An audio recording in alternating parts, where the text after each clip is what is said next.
Hey guys. Okay, so this recording is for our brand new unit 9.1.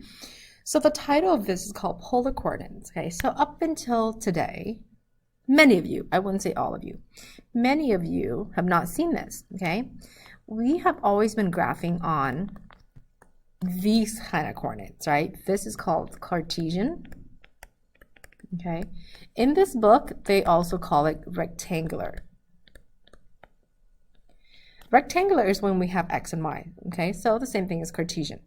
So today I am introducing you to, if you have not already been introduced in physics, okay, a new set of coordinates called polar coordinates. So in polar coordinates, this line right here, that line is, we used to call it x, now it's called the polar axis, okay?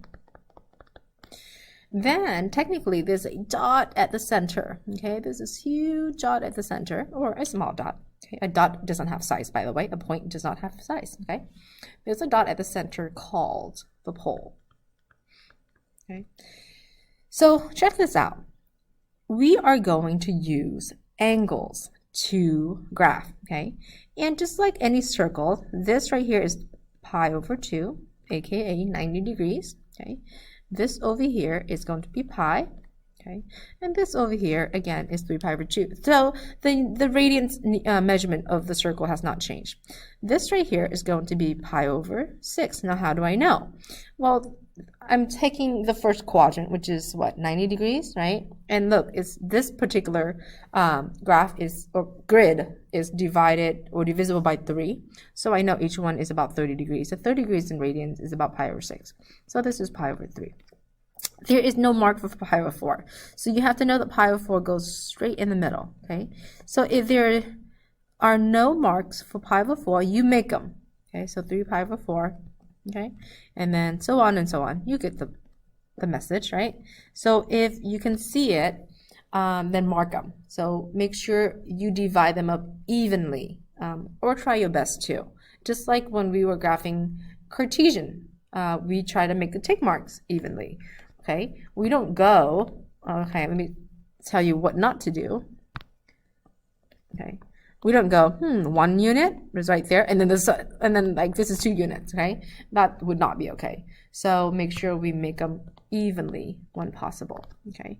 That means when you're making your mark, oh, why do I keep erasing? When you're making your mark, you try your best to make the marks even, okay? So what is a polar coordinate? Polar coordinate, we are going to use r comma theta, where r is the distance from the pole and theta is the angle formed by the polar axis and a ray. Okay, a ray means that it starts on one side and it has an arrow on the other side. So a ray usually means only one of the sides is going on forever, okay? A ray from the pole through the point, okay? And just so we have a better understanding, we will now have negative radiuses as well, okay? Okay, to have negative radius, okay? Negative r, okay? We are used to having negative theta because we know if we have negative theta, we are going clockwise. Now we have negative r. That means we're going to go the opposite direction. Okay, so that leads me to example 1. Go ahead and go all the way to example 1. Okay, don't worry about the other ones. We will do those later. Example 1. Plot each point given in polar coordinates. So in your homework, if you don't have these grids printed, okay, then make your polar axis, which is a line.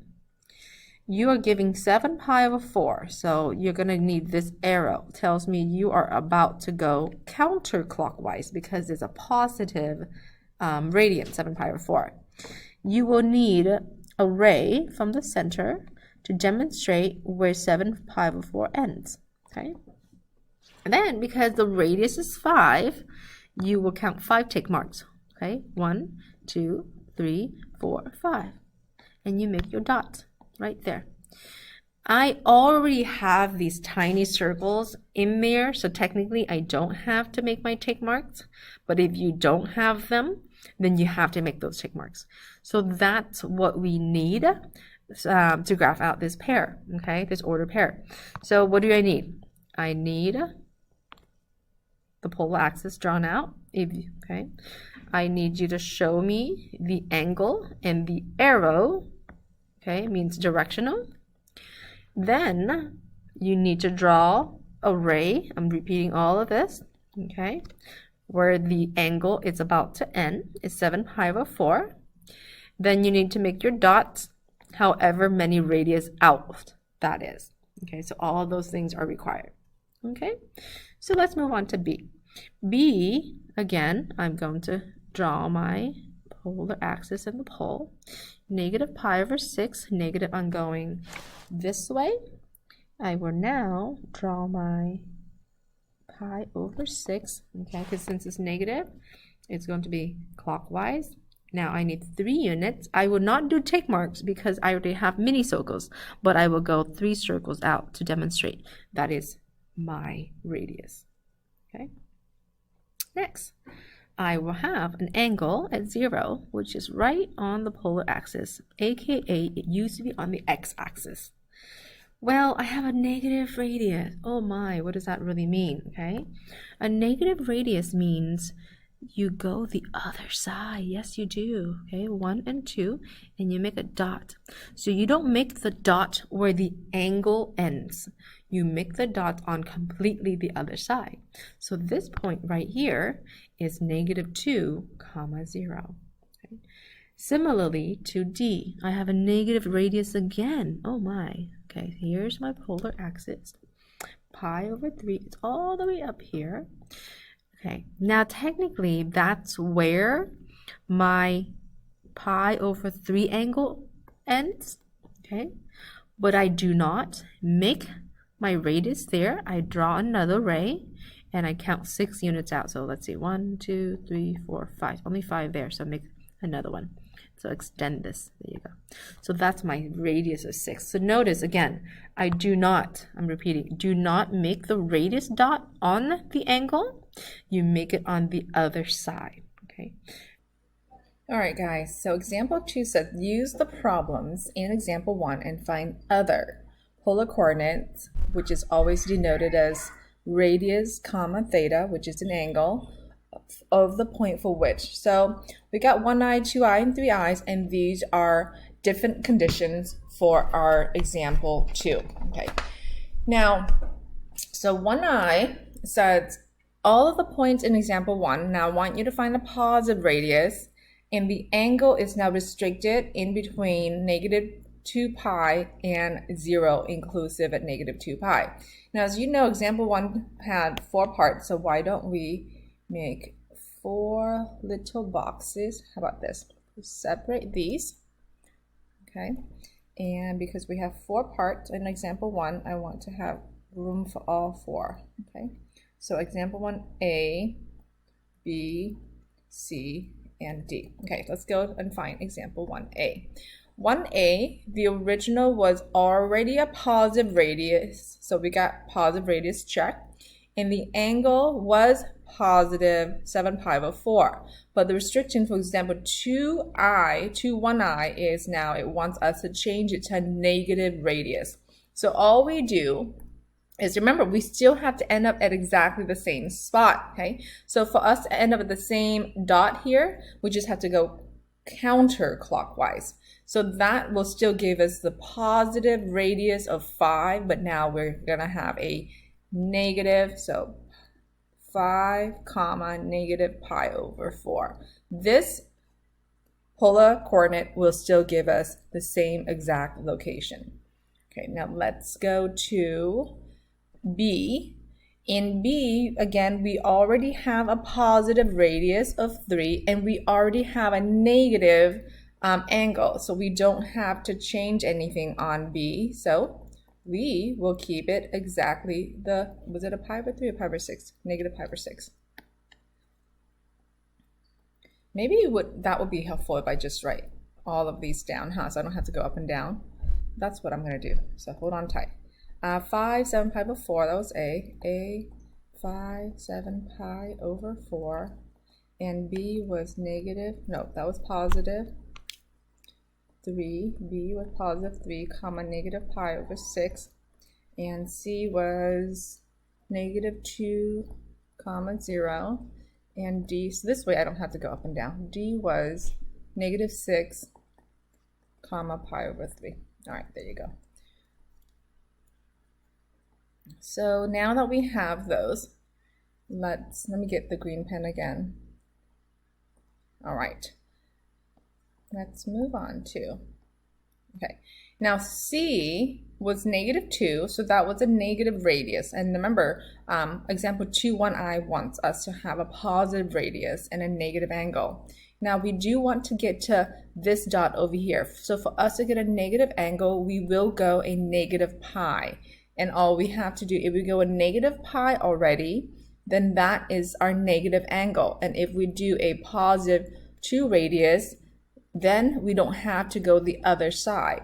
So we will write positive 2 radius. So this 1i here, all of the radius got to be positive and all the angles got to be negative, but it should still give us the same exact location, okay? Then we have D, which is negative 6 comma negative 6 comma positive angle. Well, we don't want a positive angle and we don't want a negative radius, so we will go clockwise to get a negative radius. Clockwise to get a negative angle, and then just stay on that ray. So now we are going to write positive 6 and negative 2 pi over 3, okay? So that's positive 6 and negative 2 pi over 3, just like that. Now on 2i's, it wants all of the radius to be negative and all of the angles to be positive. So we will draw out our lines. I'm gonna go get blue and make all of my lines here blue to separate my A, B's, and C's and D, okay? Just like that. A, B, C, and D, there you go. So A, B, C, and D. A, B, C, and D. So what I'm going to do here is I'm going to work out A and B with you for 2i's and 3i's, and I'm going to leave C and D for you guys to try on your own. So next, I will get a green pen. Okay, so let's do A and B on both 2i's and 3i's. A says 5 comma 7 pi over 4. Well, 5 is a positive radius and 2i's want us to have a negative radius, okay? So what we need to do is we need to go a positive angle, okay? Mind you, we have to go a positive angle and a negative radius. Negative radius meaning that when you're drawing that ray, the dot has to go the opposite direction. So if I were to go completely opposite direction of what that doesn't look like a very good ray there. Okay, so what if I go, here's the opposite direction of what I already have. What if I go positive angle here, but I can't make my phi radius there because it has to be a negative 5 radius. Would you agree? But that's okay. If I go opposite of that, I'm going to end up at the dot that was supposed to be. So that angle is perfectly fine. And so this is a pi over 2. This is a pi over 2. So that means that's 3 pi over 4. So whoops. So I'm going to go up, comma, 3 pi. Oh, I'm supposed to write that on A. I lie. 3 pi over 4, just like that. All right, B, again, we want a negative radius. Currently, B has a positive radius, and it has a negative angle, so we don't want either one of those. And similarly, if we want the dot to be exactly where it is now on B, I'm just going to go and draw a ray opposite of where it is now. I think that's some ugly, right? No, and that's not even straight. So let me turn my paper. There you go. So if I want to go all the way there, okay, so let's see, this is a pi over 2 here. So that's going to be 2 pi over 3. Okay, so that's 2 pi over 3 currently. Is that 2 pi over 3? Let me check, sorry. This is a pi over 3. No, that's 5 pi over 6. I lie. So this right now is 5 pi over 6. Okay, so that's 5 pi over 6, but I want a negative radius. So that's perfectly okay, because then if I go to the blue, so go the opposite. So if I go here, that's where I want it to be. So we do have a negative 3 comma 5 pi over 6, just like that. So now I'm going to jump over to 3i's and do both of those again with the restriction of 3i's. On 3i's, it wants a positive radius and it wants over 1 revolution. So I'm going to erase all my greens here. Over 1 revolution means a circle and a little bit, okay? Which is not a bad idea. So here's 1 full circle, but it wants more than that. So let me go wee another time. Well, full revolution is 2 pi, and we're ending at exactly the same spot on example A there. So now I'm just going to do plus 7 pi over 4. So as you can see, 2 pi is 8 pi over 4 plus 7 pi over 4. So that's 15 pi over 4 is our angle. Okay, so our angle is 15 pi over 4. 15 pi divided by 4. Now it wants a positive radius. We already have a positive radius on 5. So now we're just going to copy the 5 back down. B, similarly, it wants exactly the same spot and a positive angle. So I'm going to go, well, that's 1 full revolution and a little bit. Okay, so again, a full revolution is 2 pi, and it wants a positive, excuse me, it wants a positive angle. So as we know, that's 2 pi with 1 full revolution. We know the reference angle is a pi over 6, so now we are left with 11 pi over 6. So if you have a common denominator, this is really 12 over 6. So now this angle is 23 pi over 6 is the angle. 23 pi over 6. Okay, now the radius is positive, so all we do is we're going to copy down 3 because it was already positive. Now I want you to take a minute to do C and D for both 2i's and 3i's. So example 2, 2i's, part C here. Hopefully you guys got -2 comma 0. And part D, you got -6 comma positive pi over 3. Remember, this restriction, all angles got to be positive and all radii got to be negative. Now for 3i's, part C, hopefully you guys got 2 comma 3i, and D, you should have gotten 6 comma 10 pi over. Okay, before we start example 3, let's fill out this piece of information right here. So make sure you roll your paper all the way back up or flip all the way to the front page.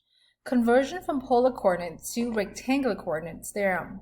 If P is a point with polar coordinates r comma theta, the rectangular coordinates x comma y of the same point P are given by, to get x, it's always radius times cosine of theta, and to get y is always radius times sine of theta. Now let's look at this first triangle. Let's make that. There's a right triangle. This is y, this is x, and as you know already, cosine, let's prove it, right? Cosine of theta, it's always adjacent over radius.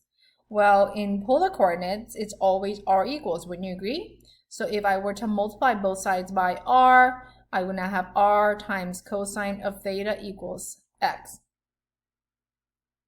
Okay, so that's why, that's how we convert it to that. Now, how about sine? Same thing. Sine of this angle is going to be opposite, which is y over radius. And again, we can solve for what y equals by multiply both sides by r. So r sine of theta equals y, and that's how we get those two formulas.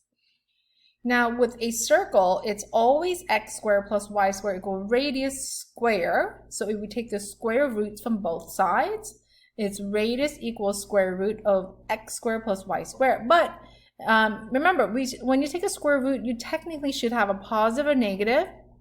But if you're just dealing with a triangle, radius can't be negative. Now again, if you're dealing with a measurement of a length, it can't be negative for radius. But in polar, remember, radius is just like directional. Just like in trig, right? Negative angle is just directional of clockwise.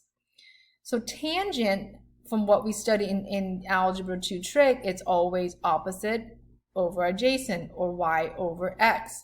So for us to figure out how to get theta, which for us to use later if we were to go back to polar. So theta is always tangent inverse of then y divided by x in quadrant number 1. Okay, so in quadrant number 1, we don't have to do anything special because we do not need to worry about the tangent inverse restriction. It may be a little bit different when we go to the other quads. So again, to get radius, it's always the square root of x squared plus y squared. Similarly, tangent is always going to be y divided by x. So to find theta, we take tangent inverse. But guys, this theta is in quad 2.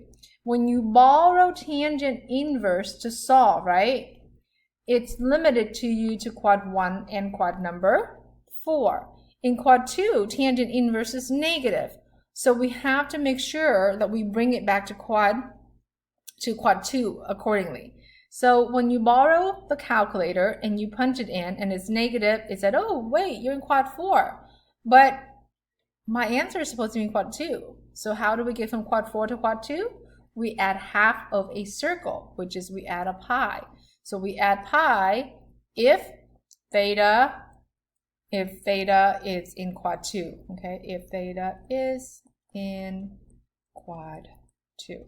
So again, we add half a circle if our original dot or point is in quad 2.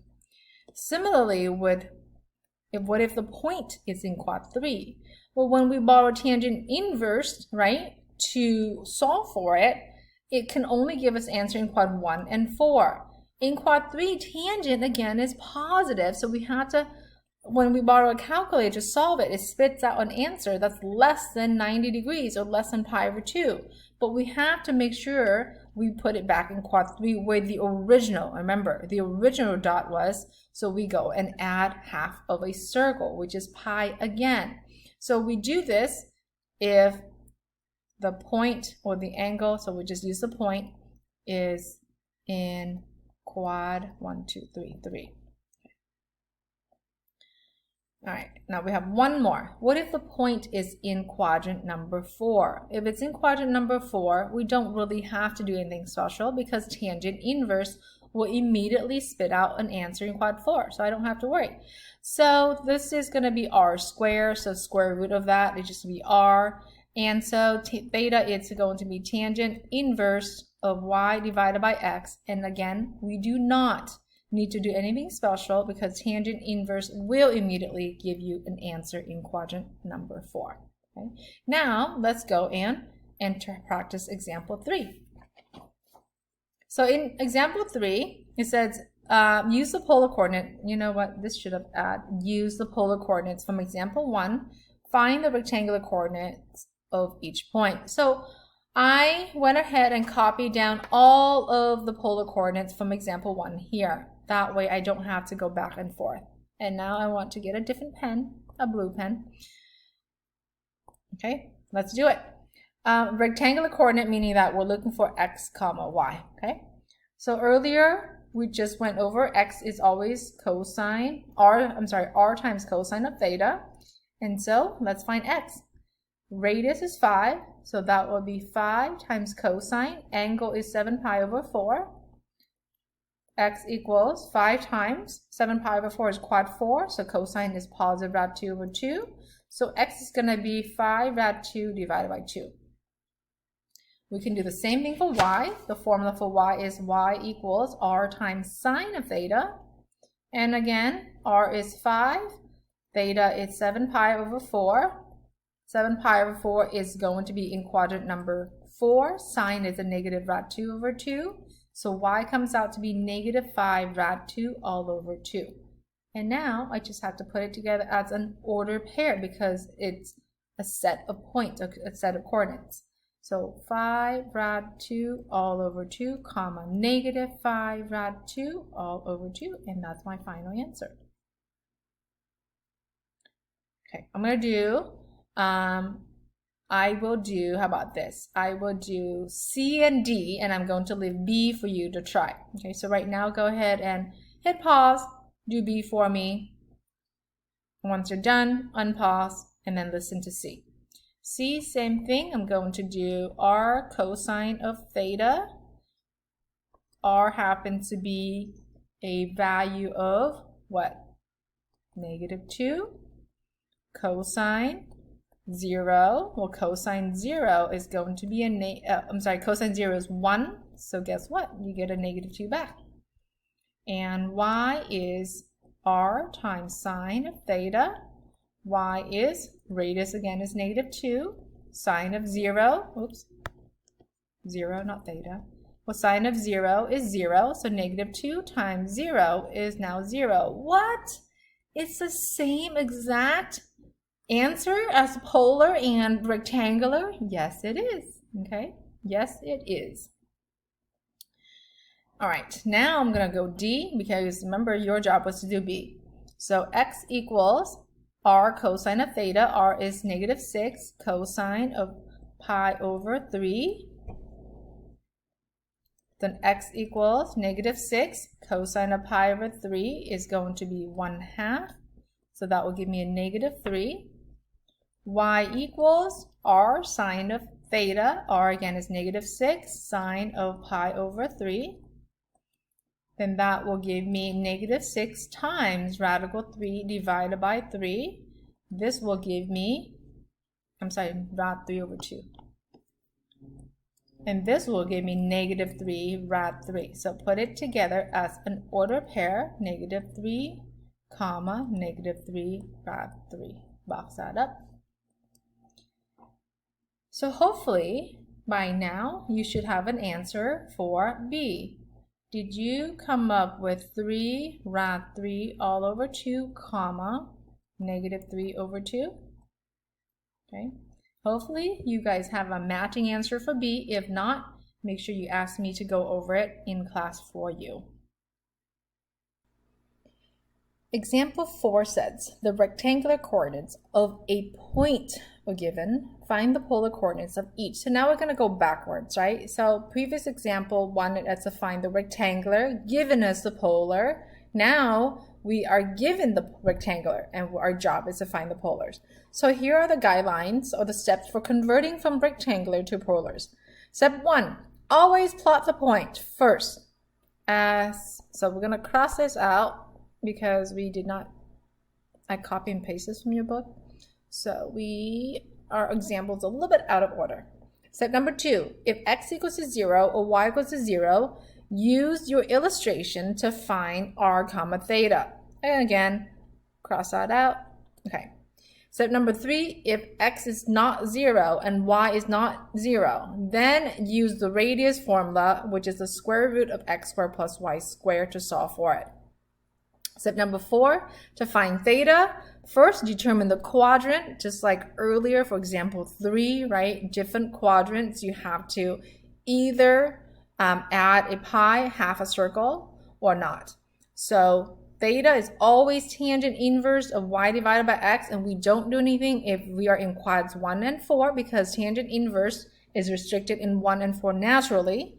If you're in quad 3 or 2, then you have to add half a circle, which is pi. So let's practice. Are you ready? First, make sure you sketch it out. Okay, plot it out.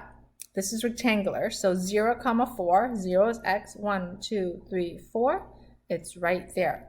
That tells us if I were to draw a circle, this tells me the radius is immediately 4, and the angle is just going to be at pi over 2. So look at that. I don't even have to do anything and to get the answer right away. It's always radius of comma theta. Radius is 4 and theta is pi over 2. Bam. Look at that. Easy peasy. Then let's sketch this out. You have an x value of 3, 1, 2, 3, a y value of negative 3, 1, 2, 3. So my sketch tells me I'm in quadrant number 4. Well, in quadrant number 4, as you guys already know, I'm going to use tangent inverse. So theta equals tangent inverse of y divided by x. Well, y, it's going to be a negative 3. X is 3. So that's going to be tangent inverse of negative 1. Whoa, that's cool because that's a negative pi over 4. Okay, so I got my theta. Now let's find the radius. To find the radius, we will use r equals the square root of x squared plus y squared. Radius is going to be x squared. 3 squared would be 9 plus the quantity, which is negative 3 squared is also 9. So that will give me the square root of 18. 18 is going to be simplified that down to 3 rad 2. So I have an answer. Remember, it's always radius comma theta. So radius is 3 rad 2. Theta is going to be a negative pi over 4. I need a bit more space in that box. There you go. Now, would it be okay if you use positive angle? Of course. Okay, I'm going to write down here.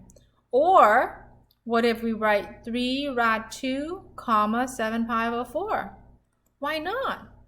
I can totally do that. If I don't choose to go clockwise on my angle, I can go counterclockwise. I would still get to the same exact dot, okay? And you can even get creative, right? Would you agree that you can even have an angle in quad 2 and then just make the radius negative? Of course, all of that is possible. So what I'm saying is that on a test, you can technically have infinitely many different answers. So it doesn't have to be what I have written here or what the book has in the back of the book. I mean, what the book has in the back as an answer. All right, you're on C. Let's draw it out. It's a negative 1 for x and a negative square root of 3. Well, square root of 3 is going to be in between 2 and 3 in terms of, in between 1 and 2. Between 1 and 2. Because square root of 1 is 1, square root of 4 is 2, and 3 is right in between 1 and 4. So somewhere here is where my dot is, right there in quad 3. Well, let's figure out my angle. Theta equals tangent inverse of y divided by x. Y is negative rad 3, x is negative 1.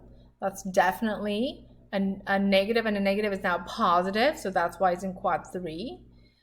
So I would now have 4 pi over 3, right? Because that's the angle in quadrant number 3. Now let's find radius. Radius is the square root of x squared, which is the quantity of 1 squared is 1, plus the quantity of negative rad 3 squared, which is now positive 3. Oh, I made a radical sign way too big. So that will give me a value of 2. So 2 comma 4 pi over 3. Yep, totally okay to have. What if I write 2 comma and go clockwise, just like that? Of course you can. Negative 2 pi over 3. Sounds good to me. You can also have that. And again, you can have different answer and still be okay, as long as your point still brings you back in quad 3. And that's example 4 for you guys. Example 5. Directions. The letter x and y represent rectangular coordinates. Thus, it does. Okay. Write each equation using polar coordinates, which is represented using letters r and theta. So before we start, I will again remind you, okay, x squared plus y squared, it's always r squared. Then x is always what in polar? X is always r times cosine of theta. Then y is always what in polar? R times sine of theta. Okay, so these are the things that you're going to have to know. and write it down every time. So the more you write, the more it's going to help you, okay? And you're going to memorize that much faster. So A, currently it's all in X and Y. My goal is to get it all in polar. That means I shouldn't see any more X's and Y, right? Everything should be in radius, R, and theta. So the first thing I see is they both have 4 in common. So I will factor out a 4. So I have x squared plus y squared equals x. Whoa, what do we see here, right? X squared plus y squared is r squared, yay, and bring down the 4, okay? So look, I don't have any more x's and y on the left side. I still have 1x on the right side. So the right side, x is this, right? But x is always what? Equivalent to r cosine of theta. Yes, you can simply just replace it like that, okay? Now I will totally accept this answer the way it is, okay? If you choose to move it to one side, which I believe your book does, okay, so that way it equals to 0, you can also do that. But I will always accept the simplest answer. Whether you move it equal to 0 or not, it's still going to be in the simplest form. You can't really do anything else, okay? Okay, here we go. Example 5b. How do you write x equals -4? Okay, so this is a vertical line as a function in polar. So, well, it's simple, right? X is just simply what? R times cosine of theta. That's it. X is always can be substituted with R times cosine theta. And -4 is dropping down to -4. Voila! That is so hard, right? I'm done. Now your book likes to sometimes write it in terms of R. What does that mean? That means I'm dividing both sides by cosine. The reason they do that is because you can plug it in your calculator and easily check your answer, which is fine, okay? You can have either one. I would take R cosine of theta equals to -4, or R equals -4 divided by cosine of theta. Either one will both be, when you graph it out, you're still gonna get a vertical line. And yes, you will eventually will learn how to graph these. Example 6, the letters R and theta represent polar coordinates. Write each equation, I suppose without plural, using rectangular coordinate, which is x comma y, okay? So before we start, we will write down some key things that are important for us. So the first thing that I'm going to remind you, it's r squared.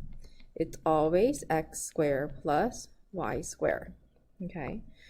Another one that's important is going to be x, okay, equals r times cosine of theta.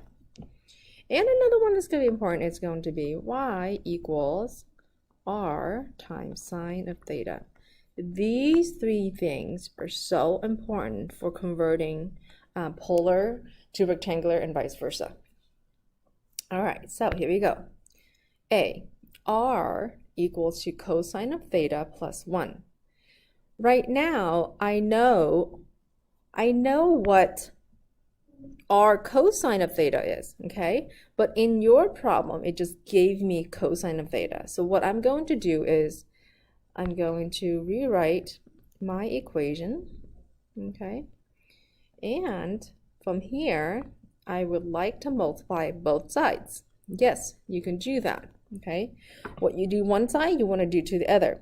And the reason I want to multiply both sides by r is that way I can get to this. Would you agree? I don't want to square both sides, which is also okay to do at times, okay? But squaring both sides here is not going to help me on the right side. So that's why we are going to multiply both sides by r instead of squaring both sides. Again, you can square both sides and you can multiply both sides by r, but squaring both sides on this one will not help us, okay? So r times r is r squared. Co times r distribute, that's r cosine of theta. 1 times r is r. Can you see that? This is right now x, okay? Now r squared, it's also x squared plus y squared. Remember, we're trying to convert it into rectangular. That means only x's and y's are left behind, okay? Now, this one says r is what I need to convert it out. Well, earlier, if r squared is x squared plus y squared, then r can be thought of as square root of x squared plus y squared. So yes, you can also drop it down just like that, okay? So this is as simplified as it's gonna get, okay? Now if your book, okay, moves it so it equals to 0, that's also okay. So what if your book moves this to this side and then this to this side as well? Okay, so that means it's x squared. They want to put all the x's together, no big deal. Bring down the y squared. Move the radical on the left-hand side. So now you have a negative radical squared equals 0. That's also okay too, if that's what the book has, okay? So if the book likes to write it equals to 0, it's okay. If you want to keep it as is, as long as it's in the simplest form, that's also okay too. So it's really up to you, okay? All right, next. R equals 3, okay? Now R is radius, right? So this is really saying radius is 3 units, right? With no angle given. Not funny, sometimes in polar coordinates they don't need to give you an angle, and sometimes they give you an angle without the radius. So I want you to think for a second, okay? What shape has a radius of 3 units all around, okay? Well, as you're thinking that out, I'm going to work this out manually. So they gave you they gave you r equals 3, okay? Now, this is the one that I will square both sides, okay? Because when I square both sides, now I have r squared equals 9. Unlike A, this one squaring both sides is still going to give me a nice solution, okay?